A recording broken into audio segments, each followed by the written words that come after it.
Voilà. Bandeko, urgent. Émission mokolo lelo na sengi papa, maman, elenge. Bon partager massivement émission au cas de l'ébino ba révélation. Nazali commencer même message. Na ba parti oyo bazali na kati ya union sacrée. Bozala honnête et sincère vis-à-vis la président de la République, Félix Antoine Tshisekedi Tshilombo. Nazali commencer message oyo. Na parti au pouvoir oyo benani IDPS. Pendant que quand il y a pas d'adversaire, baza na kati ya kobongama, baza na kati ya koplanifier, en retour nini oyo IDPS eza na kati ya kosala. Pouvoir babatela yango le plus longtemps possible.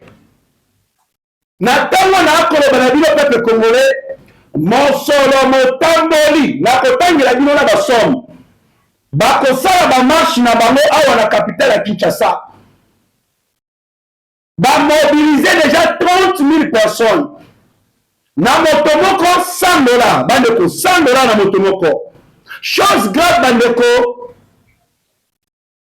Basali commande ya ba machette. Oyo panda ba marche na bango, bakopesa bato na bango ba machette. Bandeko, changu batala ngo malamu. Batala changu malamu na akoloba l'héligraphe. Tosengi na ba service ya renseignement civil et militaire.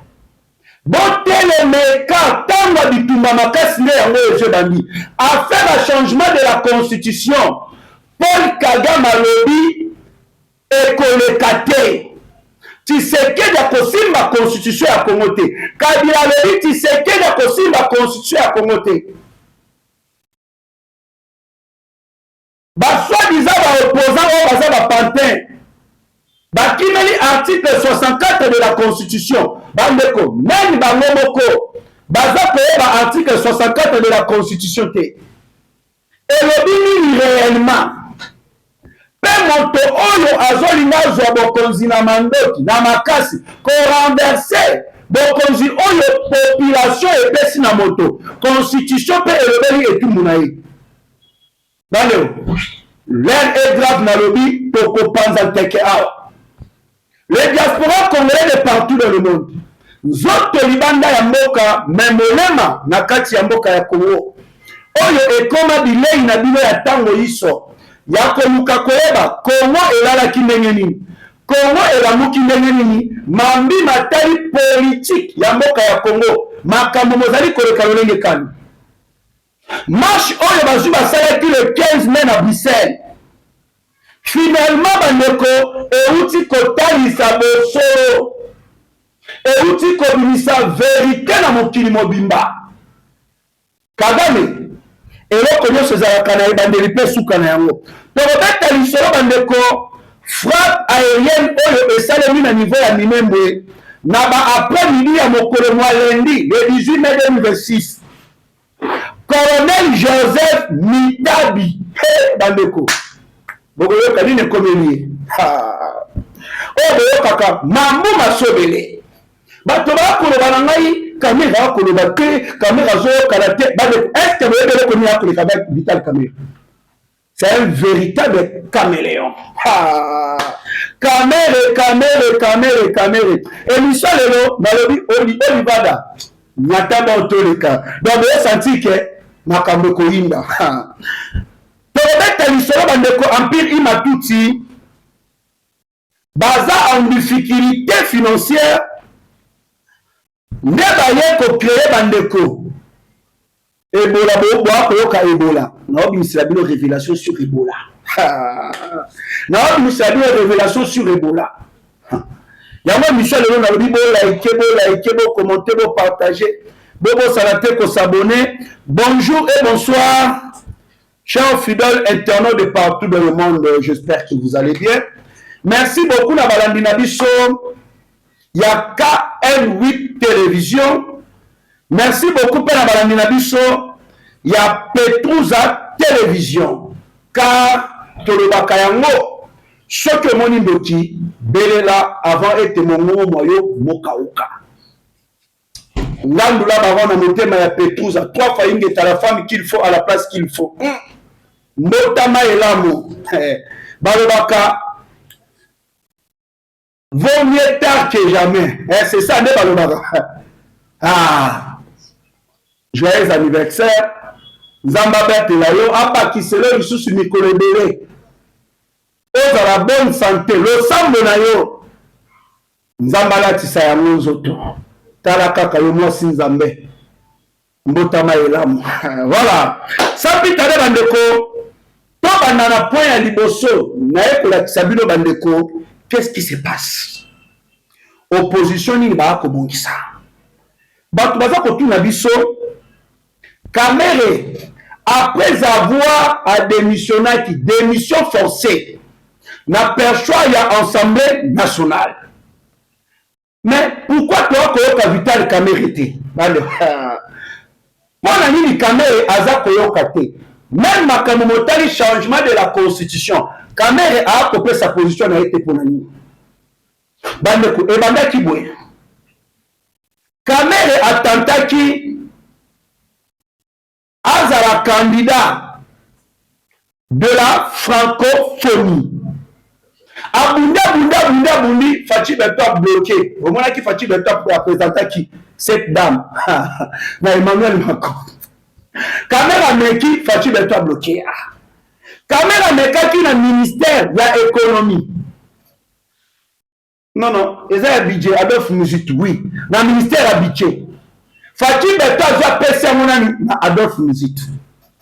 Caméra Meka qui dans le ministère, il y a affaires étrangères, place Maman Thérèse Kaikwamba Wagner. Fachi Beto le dit, Maman Wanaka quand même Takotikala, parce que toi, quand tu es dans le gouvernement, Judith Toulouka, Souminois 3. Donc, Kaikwamba, Kaka place Wana. Vital Kamerhe, tellement à la Canada plan machiavélique, démoniaque, satanique. Azomo ya kotali sa position na ye mambi matali changement de la constitution. Soke simbi wana mebo komona abimi non nous tous vous allez na pour ça que constitution va changer en gros le quoi les simbi boye eza pour l'intérêt à peuple. Soke simbi te abogende la opposition na boya ki ko se prononcer parce que les ala qui contre yango caméléon double G.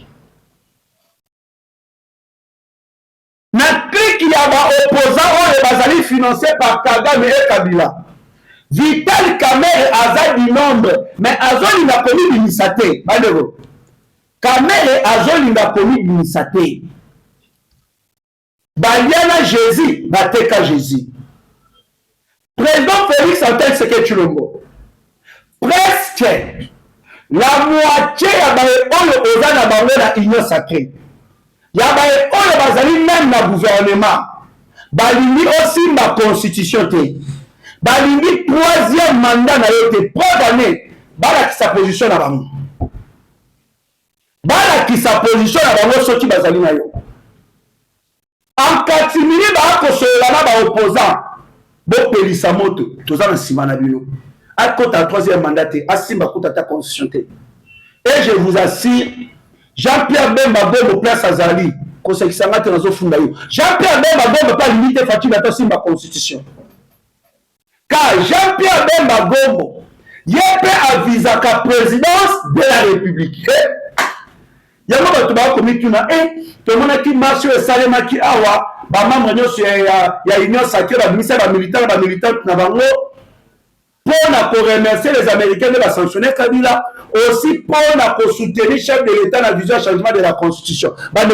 Est-ce que vous avez militant qui a MLC? Donc, tout le monde a dit que combat à cage. Opposition déjà va se préparer. IDPS. Moi, parenthèse, dans le IDPS. Comme si IDPS c'est ça le pouvoir. Comme si on a un pouvoir. Incroyable mais vrai. Après, le règlement financier qui marche, il y a tout Rwandais déguisé comme Bakomoré. oyo elekaki na États-Unis d'Amérique, elekaki mpe na niveau ya Belgique. Paul Kagame via bapante na ye Katumbi, Kabila, Kabunda Kabundi, Fayulu, Denis Esanga, bamatata poli bango nyonso wana. Baza ba agent double au service de Kigali. Kagame tient mon solo, Kabila tient mon solo. Ça doit marcher. Marche Moussalemaki. La marche du 15 mai à Bruxelles a finalement exposé une vaste opération de manipulation politique maquillée en mobilisation congolaise. Face à cette tentative de confusion, la Ligue des patriotes congolais de la diaspora a décidé de reprendre la rue pour défendre l'honneur du drapeau congolais et dénoncer les réseaux qui cherchent à salir l'image de la République démocratique du Congo à l'étranger. Une grande marche patriotique est prévue le 15 mai 2026 à Bruxelles, de la place du trône à la place Schumann. L'objectif de la Ligue des patriotes congolais de la diaspora est de soutenir les victimes de massacres à l'est de la République démocratique du Congo, de défendre l'intégrité territoriale du Congo, annoncé le 25 mai 2026 et désormais une contre-marche pour le 25 mai 2026 à Bruxelles. Les vrais Congolais, des pères et des mères, vont se joindre à nous. Nous allons nous battre pour notre République démocratique du Congo et nous n'allons pas baisser les bras. Je rappelle encore une fois que la marche du 25 mai 2026 s'imposera comme un moyen puissant et pacifique des revendications de notre authenticité comme étant des Congolais, des pères et des mères. Ça sera aussi l'occasion de défendre notre patrie, un seul Congo, tous autour de notre drapeau congolais, tout en reconnaissant que Félix-Antoine Tshisekedi est notre président et non un génocidaire, lors de la marche du 15 mai dernier. Cette marche permettra aussi de faire entendre nos voix et de défendre notre cause pour la paix et l'intégrité territoriale en République démocratique du Congo. Les diasporas congolais de partout dans le monde. Ah, na pesi bino bote. Bandeko bolanda sikolo bisika makambo zali bolanda. Après avoir Kagame a financé qui marche ya Batutsi, Rwandais eux ba se déguisaki comme ba Congolais na États-Unis d'Amérique, aussi na niveau ya Belgique. Paul Kagame via ba pante na ye Kabila Katumbi. Bazi ba financier marche ya opposition oyo ekosalema awa na Kinshasa. Ces opposants bazali ba agent double au service de Kigali. Ba financier marche na bango. Les opposants ont les mêmes aspirations avec leurs partenaires AFC bar M23 bar RDF. Donc, le Oyo ayo fait comme bar M23 bar RDF.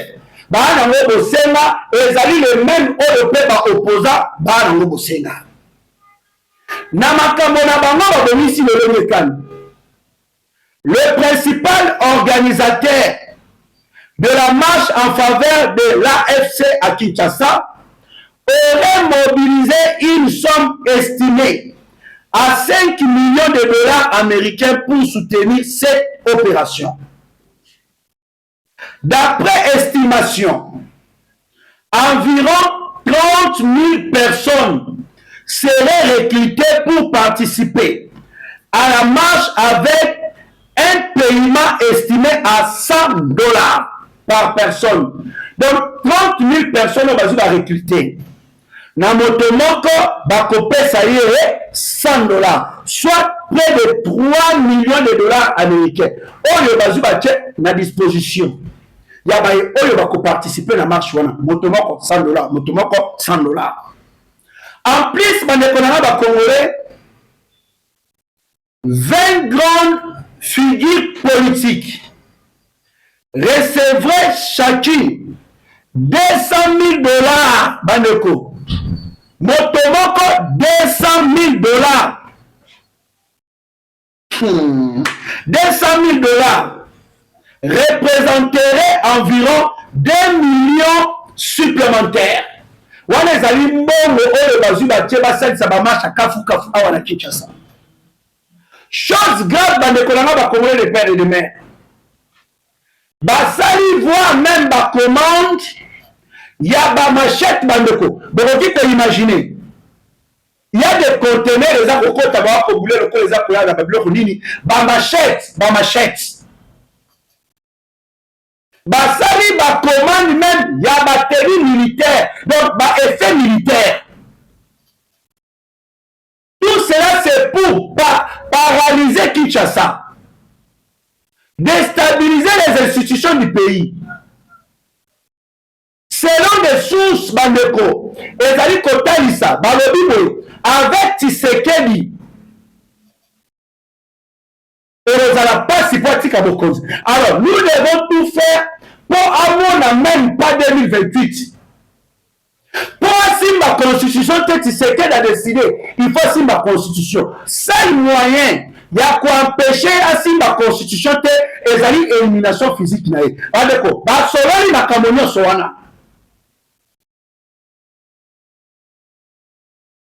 avons des Rwandais, et là, comme c'est comme Sakamaï. Beaucoup de monde comme exemple à l'époque de Joseph Kabila, bakotsa ba Rwandais. Balongoli lokola moto azali kokamba aner ba changer balobi no oyo aza mutu mabe bata mutu ya malamu. Mutu ya malamu bozi boche. Siko na se na yebo bimetikali ba fit na ba fit ba Rwandais. Siko ba solution to bimandere ni. O ambassadeur moko ya Congo soit na États-Unis soit na France aza de mesh na Rwanda balongoli ambassadeur wana mais oyo etikali nyonso na sima ba Rwandais batiki bango ba changer ambassadeur mais la biloko je salemi bandeko. Il y a tellement de traîtres au sein de nos services même de sécurité du pays. Il y a des traîtres na kati ya armée, la police oyo déjà baza prêt ya ko soutenir opposition dans l'ombre afin de barrer la route à Président Tshisekedi, Asimba constitution te voit même à côté de la troisième mandat. C'est ce qui s'est décidé.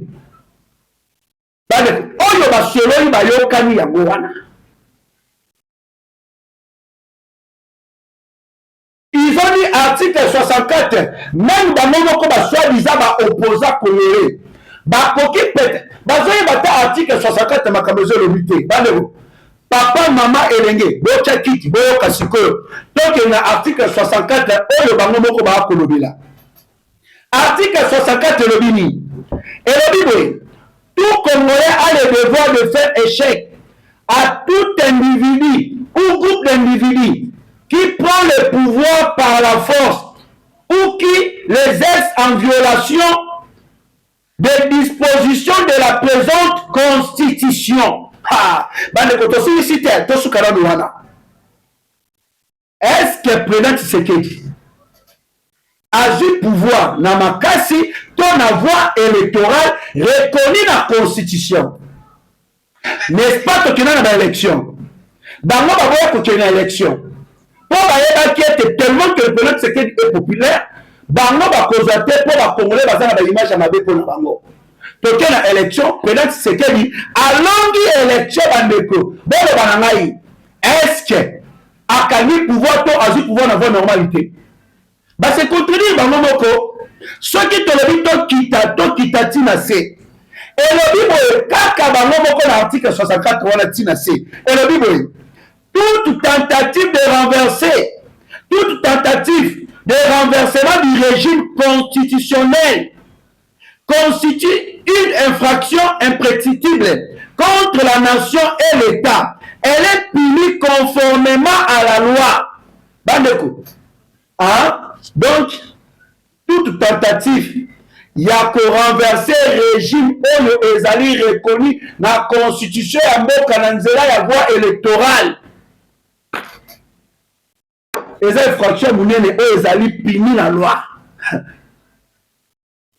Joseph Kabila n'est pas à créer mouvement moko armé pour azongela bokonzi na nzela ya ko renverser régime en place. Non, dans la élection, mais dans la mandoki. N'est-ce pas ça qu'on est la constitution? Le même Joseph Kabila, yene moto a cofinancé opposition wana.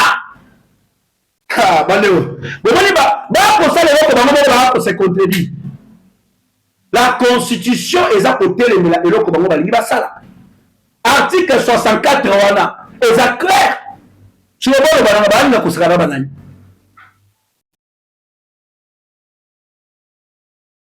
nana lobaka oyo bakosala na benaka ngo elamba ya moto nani ma ya moto etumbaka elamba te. Pourquoi nalobi yango bandeko? J'aimerais vous ramener na Corbeil Diamba. Corbeil Diamba alobaka nini? Nous allons continuer la marche de libération jusqu'à Kinshasa. Je vous remercie. Nous aurions dit, ou l'AFC M23 aurait dit que nous serions à Kinshasa à l'indépendance, avant la fête de l'indépendance. Juste vous dire que l'AFC M23 n'a jamais dit cela. Ça fait partie de ce dont vient de parler mon collègue, la désinformation, l'intox manipulation. Alors, n'ayant jamais dit cela, il n'y a pas de réponse à ce que nous ne savons pas. Qu'à cela ne tienne, oui, nous sommes conscients de l'impatience de la population congolaise aujourd'hui, qui ne compte que sur l'AFC M23. Nous faisons ce que nous devons faire, mais nous avons notre plan. Nous exécutons notre plan. Nous ne sommes pas soumis. Yekone Nanga promettait de marcher sur Kinshasa. Aujourd'hui, il tente de minimiser ses propres paroles. Non parce qu'il a changé, mais parce que les sanctions américaines contre Kigali et ses collaborateurs, la résistance de FARDC et surtout la vigilance des Congolais, et bien ici la stratégie n'a pas monioso. Mais le danger n'a pas disparu. Au contraire, selon nos sources, Nanga et sa bande miser désormais sur l'infiltration, la manipulation et des réseaux déjà présents en République démocratique du Congo comme dans la diaspora pour déstabiliser le pays de l'intérieur. L'objectif est toujours de fragiliser les institutions du pays, provoquer le chaos et viser le pouvoir par tous les moyens, y compris des projets de coup d'État ou d'attaque physique contre le président Félix Antoine Tshisekedi Tshilombo. Badeko. Corneille Nanga lobi a prometaki na biso ete akotambola kino na Kinshasa. Le même Corneille Nanga maloba na ye akomi kominimize yango. Aujourd'hui bandeko, eloko sala qui était fragilisé bango ezali sanctions américaines contre Kigali pe ba collaborateurs na ye. Aussi résistance à FARDC, surtout vigilance dans la Congolais. Au moment où je vous parle, selon nos sources, Corneille Nanga na batonaye ba infiltré manipulation lisusu ya makasi raison na bango baza déjà en République démocratique du Congo pe na niveau ya diaspora. Objectif na bango ezali va provoquer chaos, va déstabiliser l'institution du pays, voire même bon, il y a président de la République, Félix Antoine Tshisekedi Tshilombo. Il y a nos services de sécurité, civils et militaires. L'air est grave, car bon, il y a chef de l'État, l'institution Yamboka ya Congo est en danger. IDPS, n'est-ce pas, parti ceux qui ont du pouvoir, ils allaient conserver le plus longtemps possible. Au moment où l'opposition, en tout et pour tout, IDPS qui n'a minute dans le Konangai, toi, comment on a le remonté? Est-ce que Baza Kobongama, là, on a Kolobanabilo, n'a mieux placé à Kolobanabilo, oui, Baza Kobongamato, Baza Kobongamate, na terrain, et l'eau Komokote. Barenyata stratégique et celle de Mabou, et l'eau Komokote. C'est comme si Bakani Maboko bâtit qu'un avantage dans l'opposant au détriment du président de la République, Félix Antoine Tshisekedi. Là, je ne comprends pas.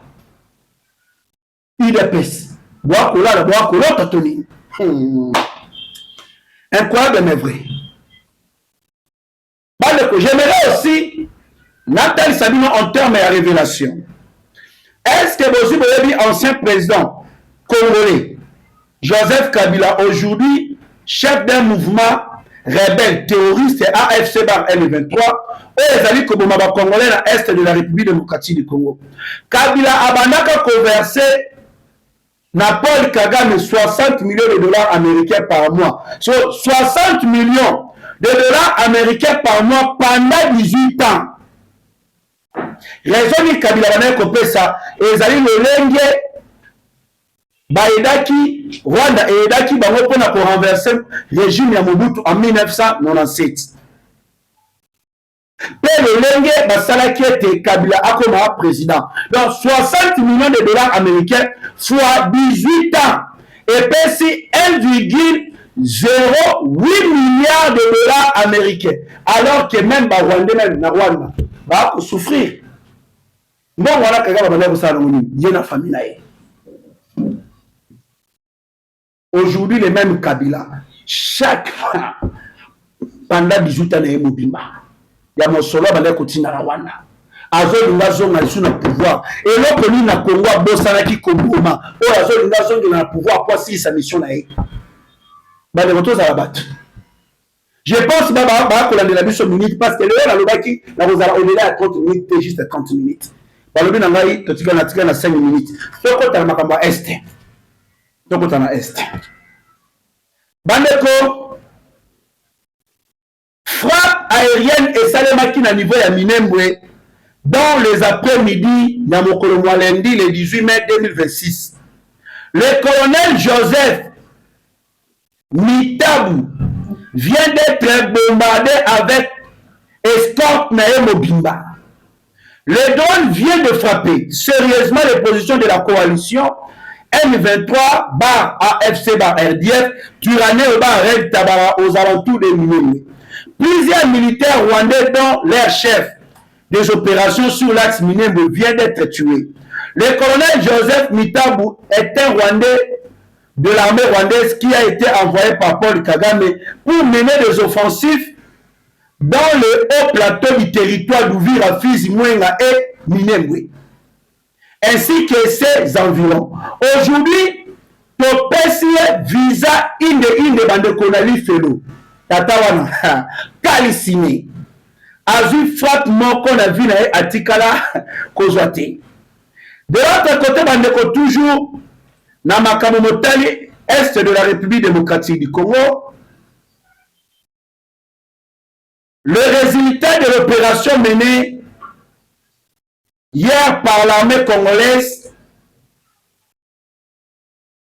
est mené d'un résultat incroyable dont les forces rwandaises et alliés Nabango ont été fortement frappés sous plusieurs positions par le respect pour la par respect. Yaba Bibembe, Yaba Nzoto Moussus. Aussi, même pas la Bissolo, nous avons des vidéos, dont nous avons des images. Moi, je savais parce que YouTube est là, Makilati. Bandeko, degré Bibembe, Oyo Elali, Awa, na Kolobana Bino incroyable. Degré Bibembe. FADC ba kusala musala ba drone na biso eza kusala musala. Donc pour chuter na point oyo bandeko, qu'est-ce qui se passe? Empire Imatuti bazali na difficulté économique, bazokende na chute na bango définitivement. Pour attirer l'intention de l'Union européenne, USA et la communauté internationale, Paul Kagame, pela ba marionnette du M23 ba AFC, ont créé une fausse alerte sur le soi-disant l'épidémie d'Ebola dans la ville de Goma. Selon les informations à notre possession, après la fermeture de la frontière de Goma, Rwanda, le gouvernement rwandais a lancé une demande financière aux États-Unis d'Amérique, Union européenne et la communauté internationale pour le soi-disant combattre cette épidémie. Du côté États-Unis d'Amérique, la réponse a été claire, pas d'aide vers le Rwanda, vu la position ferme de Paul Kagame dans la guerre à l'est de la République démocratique du Congo.